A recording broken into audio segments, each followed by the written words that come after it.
última parte do nosso desenvolvimento do artigo. E o que faltou foi a conclusão e as referências. Então vamos para a conclusão. O que é a conclusão? Então nessa etapa a gente vai contextualizar todo o trabalho. Vamos iniciar essa conclusão falando sobre o que é o nosso estudo, sobre o que eu escrevi. Então, no meu caso, eu vou começar falando sobre CRM, fidelização de clientes no pós-venda e hacks de automação. Eu vou usar esse contexto. Aí eu vou falar a respeito da minha pesquisa e a minha hipótese, né? Então, eu vou ter que responder essa questão de partida que foi feito lá no início, lá no título do trabalho, né? É de extrema importância nesse momento que cada sessão tem uma breve conclusão. Então eu tenho que concluir cada trecho que eu desenvolvi lá no meu artigo, como referencial teórico, processos metodológicos, os resultados e discussões. Então todo ele eu vou ter que, em breves palavras, eu vou ter que concluir aqui. Resumindo, eu posso utilizar um parágrafo na conclusão. Cada parágrafo eu concluo a etapa do meu desenvolvimento. É importantíssimo descrever de forma breve a metodologia utilizada, então aquele esquema de pesquisa, no meu caso, qualitativa, descritiva, bibliográfica e exploratória. Então eu vou ter que falar sobre isso. A parte técnica do meu estudo, né? Qual o método que eu utilizei para desenvolver ele. Vou ter que responder a questão de partida, ou seja, chegou o momento de eu negar ou confirmar a minha hipótese. Então é aqui na conclusão. Geralmente a gente deixa mais para o final da conclusão essa parte, para você responder essa pergunta de partida aí, que é você negar ou confirmar a sua hipótese, né? No meu caso aqui, a minha hipótese do estudo que eu criei se tem condições de eu fidelizar o cliente no pós-venda através de um CRM automatizado. Então, eu vou falar sobre isso, se eu consigo ou não, e eu vou deixar aqui, depois dessa minha conclusão, né, dessa minha negação ou confirmação de hipótese, eu vou ter que deixar no ar algo assim para que esse estudo não pare aqui, ou seja, um tema, um determinado assunto, para que seja estudado mais aprofundado, que dê sequência ao meu artigo.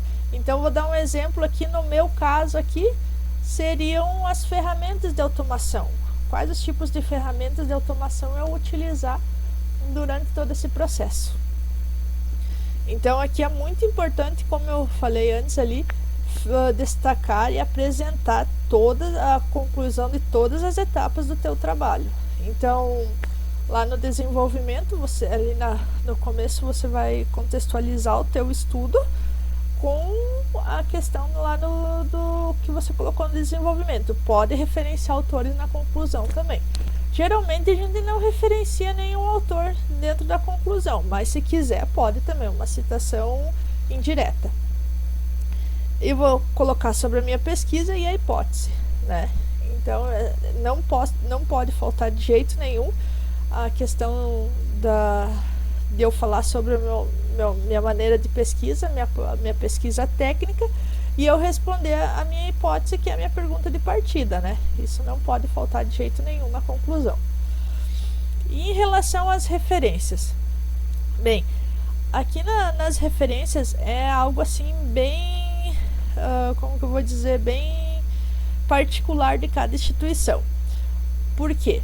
A ordem, basicamente a ordem é a mesma para todas, porém tem instituições que querem que deixe o nome, o sobrenome em negrito, tem outras que querem que deixe o nome o título do artigo, né, do material, o título do artigo em negrito. Mas enfim, a ordem é essa que eu vou deixar para vocês. Então, primeiramente a gente coloca o último nome, né? Por exemplo, Patrícia Cris. Então eu coloco Cris, vírgula, P, ponto e vírgula. Aí eu coloco o título do meu artigo. Aí eu vou colocar o título da revista ou o livro que foi pesquisado, o local de publicação, o volume do exemplar, se ele tiver mais de um volume, número do exemplar, se ele tiver mais de um. Se for uma citação direta, eu coloco a página, e no final não pode faltar o ano de publicação. Então, assim, o volume do exemplar, número do exemplar e páginas vai ser usados em referências específicas, não são em todos que a gente coloca. Mas o último nome, o sobrenome do autor, o nome dele, só a inicial e o ponto, o título do artigo, o título da revista ou do livro e o ano de publicação, esse sim tem todas as referências. E no caso de eu ter pesquisado na internet, o que eu vou fazer? Eu vou colocar todo o título do artigo, tudo certinho lá. No final, eu vou pôr de que site que eu tirei. Ah, foi do Cielo. Então, eu coloco lá que eu acessei o Cielo, acesso em, e coloco a data de acesso, o mês e o ano. Por exemplo, eu estou fazendo a minha pesquisa agora no mês de agosto. Então, lá no final eu coloco entre colchetes, acesso 08/2022. Certo? Então, o que eu trouxe para vocês aqui hoje, finalizando esse treinamento, é o método que eu utilizo, o método SMC. Foi o nome que eu dei para ele, o porquê? Porque eu simplifico a metodologia científica. Então, o que eu quero com isso? O que eu tento passar com isso aí para vocês? Eu crio uma dinâmica para que você desenvolva os seus trabalhos. E destacando mais uma vez a importância de você planejar cada parte dele. Então você, começando, como eu falei lá no início, começa tendo uma base estruturada. O que você quer falar, primeira coisa é a escolha do tema. Então tem aqueles 6 fatores importantes na escolha do tema, que vão te ajudar, te auxiliar e te dar um norte no seu artigo ou TCC. Chegando ali, escolhi o meu tema, tá?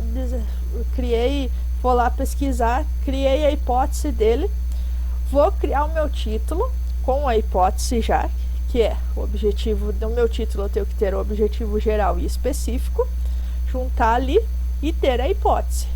Lembrando sempre que o que eu vou pesquisar, o que eu vou estudar, baseado no meu título ali, no meu objetivo geral e específico, que é o que está no título, tem a minha hipótese. Então eu vou ter que estudar pensando lá, estruturando todo ele lá nos resultados. Eu vou ter que negar ou confirmar a minha hipótese. Então eu tenho que pensar nisso durante a pesquisa, meus estudos, se eu estou indo no caminho certo, se eu estou arrumando certo para que eu chegue a uma conclusão final. Como eu falei, a regra do 80-20, que é uma regra assim, que a gente usa muito nessa questão de desenvolvimento acadêmico, que é 80% estudo, 20% execução. Então você vai estudar bem mais do que você vai executar, porque você estudando, sabendo todo o teu assunto, você dominando aquilo ali, na hora de você executar vai ficar muito mais fácil, porque você vai saber aonde você estudou, o que você estudou, você está dominando o assunto, você vai saber o que você está escrevendo. As normas ABNT. É uma questão essa bem, digamos assim, chata mesmo, né? As normas ABNT é a Associação Brasileira de Normas Técnicas. Então, assim, se você pegar o livro lá da ABNT e pegar ele para ler, você não vai entender. A gente acha que ele é um absurdo, porque é muita norma, muita técnica, então a gente acaba não compreendendo. Mas assim, você pegando o básico ali, que é isso que eu passei ali nas primeiras aulas para você, questão de formatação, as margens, parágrafo, alinhamento, formatação das citações, que é o que diferencia. Você, aos poucos, isso vai se tornar natural e você vai começar a compreender. Então, assim, não se assustem, não pense assim, eu vou ter que decorar o livro da BNT, porque é bem dizer, você não vai conseguir decorar todas aquelas normas, até porque tem normas assim tipo, por exemplo, aquelas NR lá, quem faz medicina não vai usar uma NR que é usada em engenharia, né? Então, assim, a gente não precisa saber todo o livro da BNT, Mas se você chegar a essa parte, na parte de ABNT, a parte de metodologia científica, você conseguir entender de forma básica como que funciona ali, que é essa base que eu criei para vocês aí desde o início do treinamento, vai se tornando natural, você vai conseguindo compreender e tal, e vai ver que não tem segredo nenhum ali, não tem vários hackzinhos dentro do Word ali que são bem simples para você deixa já teu trabalho, teu modelinho pronto ali, então você só fez esse semestre, o semestre que vem você vai usar novamente, então você só pega o modelinho ali e desenvolve em cima daquele. Atentar sempre a sua estrutura, porque ela pode mudar de uma instituição para outra. Geralmente você vai iniciar seu curso numa instituição e vai até o final. Porém, tem casos e casos, acontece às vezes ter que, por motivo de mudança, sei lá, você acaba mudando de instituição. Então, prestar atenção nisso aí, se atentar à estrutura. Por quê? Como eu falei, o básico, as questões ABNT, o que vai numa introdução, o que vai numa conclusão, o que vai no desenvolvimento, é tudo igual. Não interessa se é um artigo, se é um paper, se é um TCC, se é uma defesa de tese, o que é. Essa essência é a mesma. O que vai diferenciar de uma instituição para outra é a forma como ela é estruturada, a ordem que ela tem essa estrutura. Então, tem instituições que eles colocam lá os procedimentos metodológicos, aí os resultados e outro tópico com análise e discussão.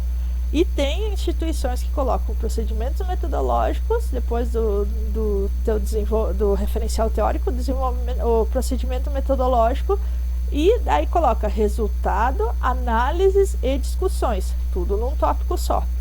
Então é isso que você tem que se atentar, mas não é questão assim de que a essência do teu trabalho, o que você tem que fazer vai mudar, não, é tudo de tanto um quanto o outro, todos são a mesma, o teu objetivo é o mesmo.